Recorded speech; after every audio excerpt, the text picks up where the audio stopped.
టాలీవుడ్ లో పలువురు ప్రముఖుల ఇళ్లలో ఐటీ అధికారులు సోదాలు నిర్వహిస్తున్న విషయం తెలిసిందే. ఐటీ సోదాలో కీలక అంశాలు వెలుగులోకి వచ్చాయి. మైత్రి మూవీ మేకర్స్ నిర్వాహకులు రవిశంకర్, నవీన్లను ఐటీ అధికారులు విచారించారు.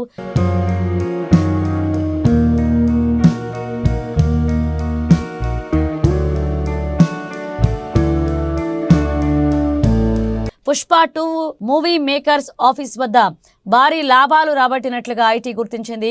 వసూళ్లు తగ్గట్లుగా ఐటీ చెల్లింపులు జరగలేదని ఐటీ నిర్ధారణకు వచ్చింది.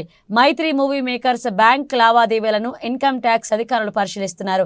దిల్ రాజు ఇల్లు, కూతురు హన్షితారెడ్డి, సోదరుడు నరసింహారెడ్డి, నిర్మాత శిరీష్ ఇంట్లో సోదాలు కొనసాగుతున్నాయి. భారీ బడ్జెట్ మూవీ గేమ్ చేంజర్ సంక్రాంతికి వస్తున్న 2 మూవీల ఆదాయ వ్యయాలపైన ఐటీ విచారణ చేస్తుంది. సంక్రాంతికి వస్తున్న మూవీ వారం రోజుల్లో 203 కోట్లు వసూలు చేసినట్లుగా గుర్తించారు. వచ్చిన లాభాలకు చెల్లించిన పన్నులకు భారీ వ్యత్యాసం ఉన్నట్లుగా ఐటీ శాఖ గుర్తించింది. ఐటీ రైట్స్ జరుగుతున్నాయి మేడం. జనరల్ గా వచ్చారు అంతే. ఏం లేదు. బ్యాంక్ లాకర్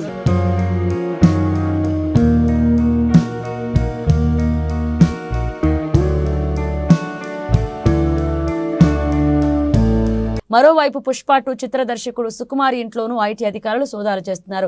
పుష్ప 2 నిర్మాణంలో సుకుమార్కు షేర్లు ఉన్నట్లుగా ఐటీ అధికారులు గుర్తించారు. దిల్ రాజు కుమార్తె హన్సితారెడ్డి హైదరాబాద్కు చేరుకున్నారు. 2 రోజులుగా జూబ్లీహిల్స్లోని నివాసంలో ఐటీ అధికారులు సోదాలు చేస్తున్నారు.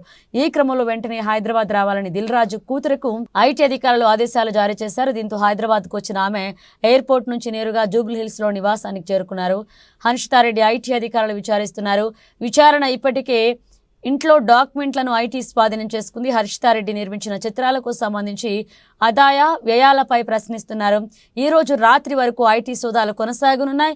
కాగా హైదరాబాద్ 2వ రోజు ఐటీ సోదాలు కొనసాగుతున్నాయి. ఎస్వీసీ, మైత్రి, మ్యాంగో మీడియా సంస్థలో తనిఖీలు జరుగుతున్నాయి. సినిమాలకు పెట్టిన బడ్జెట్పై అధికారులు ఆరా తీస్తున్నారు. పుష్ప 2 బడ్జెట్ వచ్చిన ఆదాయంపై అధికారులు ఆరా తీశారు. ఐటీ రిటర్న్స్ భారీగా ఉండడంతో ఐటీ సోదాలు జరుగుతున్నాయి.